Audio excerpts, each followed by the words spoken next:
This is All of It on WNYC. I'm Allison Stewart. And before we close out today's show, we want to talk about something kind of serious happening behind the scenes here at All of It. Someone has been using my name, the show, my image to scam people. The impersonator has been reaching out to invite authors to talk about their books, promising an interview and social media exposure in exchange for money. We've had publicists and authors let us know this is going on, and because they thought it smelled fishy. At first, we heard about it at the end of March, and several shows at WNYC have been impersonated since, including the New Yorker Radio Hour, and just yesterday, we heard that Brian Lair's show has also been roped into the scammers' efforts. It's been a pretty upsetting ordeal to have your name used to hurt people, so we wanted to warn our listeners that, first of all, this is going on, and also zoom out to talk about how the landscape of email scams and how to avoid falling into those traps. Lily Hay Newman joins us now to talk about it. She's a senior writer at Wired, focusing on information security, digital privacy, and hacking. Lily, thank you so much for joining us today. It's good to be with you. Before we talk about the very specific example of ours, what's the basic anatomy of a classic email scam? I think the crucial thing with an email scam is it's trying to, first of all, convince you that it's real, draw you in, and then often produce like a sense of urgency, or in this case, in the example here, sort of an excitement or, an action that someone might want to take out of it. So, motivating action. That's what a scam email is trying to do. You've used the words world building to describe how scammers work. What does it mean for a scammer to build a world around the person they're targeting? I think it's kind of narrativizing to draw someone in so that they feel like, well, I know who I am, and I'm starting to get a sense of who this other person is, and there's a reason that they're contacting me, and it all makes sense in the context of the world, and then someone would feel more comfortable to take that next step or take the next action, and it might feel very natural versus, a very unsuccessful scam email. We've probably all seen them. You look at it and you say, this is a scam. Like, this is, this is not real. This is, there's typos everywhere. Or, why is this public figure contacting me? It might not make any sense. And then the world building hasn't happened and has been successful versus when you feel drawn in and you feel like, oh, it's checking a lot of boxes. It's plausible. What data do we have to explain the scale of the problem? How many people have been impacted? How much money goes to these scams? Yeah, well, so, digital scamming, there are a lot of elements and sort of venues. Like, it's not just email. Probably people have all gotten weird SMS texts or messages on other platforms. Or, digital scamming is massive. So, overall billions, trillions of dollars. And email scamming, because email is like a more historic communication technology, is one of the first. So, this has impacted lots and lots of people all over the world for decades.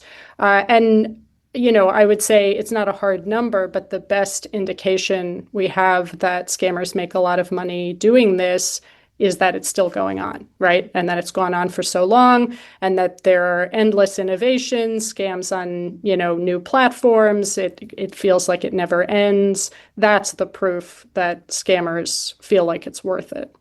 Listeners, have you or a loved one been a victim of a scam, or maybe you were targeted and caught it before you gave out any money or personal information? We want to hear about your scam experiences or any questions you have about scammers today. You can post them to our guest, Wired senior writer Lily Hay Newman. Our number is 212-433-9692, 212-433-WNYC. So, Lily, you've heard about our situation. You read one of the emails impersonating me. Does anything strike you about the way scammers are tailoring their approach in these false emails? Yeah, well, first of all, I'm sorry this is going on. I'm sorry you all are dealing with this. It's a very invasive feeling, right? When you feel like someone is uh, assuming your identity or pretending to be you or, colleagues. And, like you were saying, misleading people who you build trust with and then, violating that trust on your behalf. It's very upsetting. One thing I noticed about the example you all provided is that it's pretty lengthy. I mean, just to give people a sense, I'm not talking about hundreds or thousands of words, but just sort of it's not a two-line email. There's bullet points. It's like a whole thing. And it is well composed. There aren't typos or weird turns of phrase or, it reads very clean. And, it's kind of socially adept or gracious, thanks for your time, warm regards, things like that. So, I don't know. I'm not saying this as like an official assessment or something, but my guess would be that possibly this was generated by AI. And, that I think generative AI as an emerging technology, and sort of with broad consumer availability, is enabling scammers to target even more sort of types of people, sectors, even more sort of esoteric types of impersonations and get it right or, do that world building more successfully because they can be working in tons of different languages at once. There's just a lot less specialization that human scammers, like people behind the keyboards, need in order to generate a lot of content for scamming now versus even a few years ago.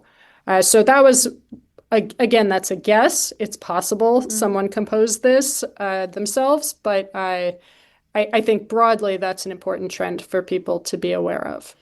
Here's a statement and some info from our IT team who've been looking into this. It says, we are aware of these scams and are working closely with our listener services team and our hosts.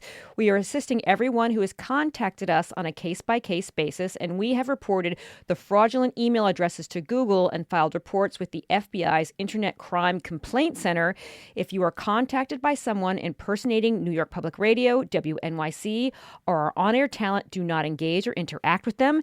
Simply forward the email to scamreport@wnyc.org. If anyone is actually paid a scammer, we recommend contacting their bank and filing a police report. Are there certain industries or certain kind of works or kinds of people who are especially vulnerable to scams like this? We've noticed that a lot of these targeted authors, many are self-published. Yeah, that's interesting. Uh, I think broadly, I would say no, that there isn't, one formula for how to know which industries are more susceptible to scams. But perhaps sort of a takeaway or something broader, we could take from that is scammers are looking for that dynamic or that relationship where someone is going to be interested or intrigued by their message, right? And again, want to take action or just be interested in learning more. So I think anytime they can find a way to seem to have a value proposition or something that would be enticing, that's the type of leverage they're looking for, the type of interaction and space they're looking to occupy. But one of the challenges is that I can't just give you a list of like, here are the industries that are the most susceptible or where it's most common. And I think that is, scammers use that to their advantage, that they sort of think out of the box and, are willing to try anything that could work, because then people don't know what to expect or, they don't know which venue of their life to be worrying about. Let's take a couple calls. Neil's calling from Brooklyn. Hey, Neil, thank you for calling All of It. You're on the air. Hi, Allison. Yes, they got into my email listing, my address book on April 21st, and it said, my name, first name, last name, is inviting you to join us in celebrating a special moment. I publish a newsletter that's distributed via email. So they got a bunch of names of people that know me who've asked for my newsletter. Fortunately, it probably went to several hundred names who are real addresses. Fortunately, I heard back from about a dozen of them, and all of them, with one exception, all of them said this looked fishy to me. I presume this is a spam, and I confirmed that. And I have both. With Windows 11, you have something called Defenders, and I also pay for Malwarebytes. But somehow they got in. This is my first hacking experience in years. And it was very upsetting. There's something in today's New York Times about it. Oh, thank you so much for calling, Neil. We'll look that up. Paul is calling from Brooklyn as well. Hey, Paul, thanks for calling all of it. You're on the air. Hello, good afternoon. Thank you for taking my call. So I'll be brief. Last October, I booked a flight with an airline, and then I called the 1-800 number, Googled it, called the 1-800 number just so I can get a refund. And as I'm speaking to the gentleman, they constantly put me on hold, and the gentleman is like, yes, so we need to charge your card in order to refund you. And I was like, okay, that seems strange. And then the next thing was, we need the 6-digit code. And when they messaged me for the 6-digit code, at that point, my gut kicked in, and I was like, no, I'm not even going through with it. That was smart on your part. We appreciate you calling. We are talking about cybersecurity and email scams with my guest, Lily Hay Newman, senior writer at Wired.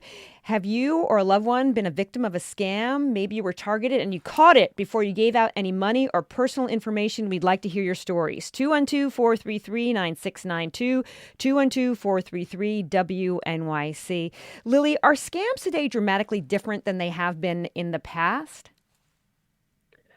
I would say the core of all scamming is kind of the same, going back, thousands of years or something. And, it's not to be sort of cute or something, but it's just important, I think, to understand conceptually that a lot of the underpinning is always the same, right? There's sort of that moment where you need to trick someone and get them in the mindset and get them on board.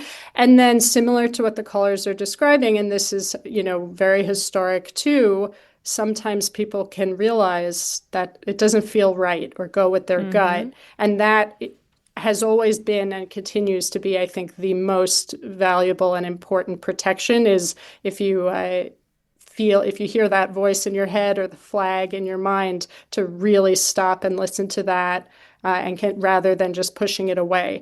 But, more to your question, digital scamming, these initial reach outs and trying to just make an email or a text or something seem as real as possible, that's been going on for quite a long time, but the sort of ecosystem around all of this and the scale at which scammers are working and the numbers of people they're targeting on a given day or hour or however we want to look at it, all of that is scaling up and up and up. And not only AI, but technologies like generative AI and others are really allowing scammers to push the envelope way beyond what was going on, 10 years ago, 5 years ago even. There are so many different payment systems now. There's Venmo, Zelle, PayPal, Cash App. Does this make us more vulnerable to scams as a society, that there's an abundance of software like this? Yeah, potentially, and especially sort of ease with which money can move. The caller was talking about, you'll pay us and then we'll refund you, or, things like that. That's very common, or they'll say you're going to see a charge, but that's just us fixing the other thing, or, so I think reducing the friction, certainly, and the fact that all of this can be remote. And this is before we even, get into scammers who get people to convert fiat currency into cryptocurrency, things like that. All of this, it's a lot smoother than if you need to physically have cash change hands. So I definitely think it's a factor, but still, the roots of all of this go back, generationally. Let's talk to John in White Plains. Hi, John, you're on the air. Hi, thank you. I wanted to share a recent incident. I received a call, and they said they were from Chase Fraud, and that there were two Zelle transactions for roughly $100 each that were suspicious, made from, they pull you in, they were made from Phoenix, they were done on an iPhone, could this be you? Of course, I said no, and I was, already suspicious because anything like that. But they gave me case numbers and they said, we want to transfer you to Zelle. And I know from the past, Zelle is a different company, different organization. You deal with them separate from Chase. So they transferred me, and the first thing he said was, how do I access my computer? And I'm like, why would you need to know that? And then he asked me I said, are you going to ask me to access my account? He said, yes. And that's where I, said, okay. I hung up on him. And then he called me back and said, you hung up on me. I didn't answer him. And then I called Chase immediately and said, here's what's going on. And they told me, no, this wasn't us. We would never call you.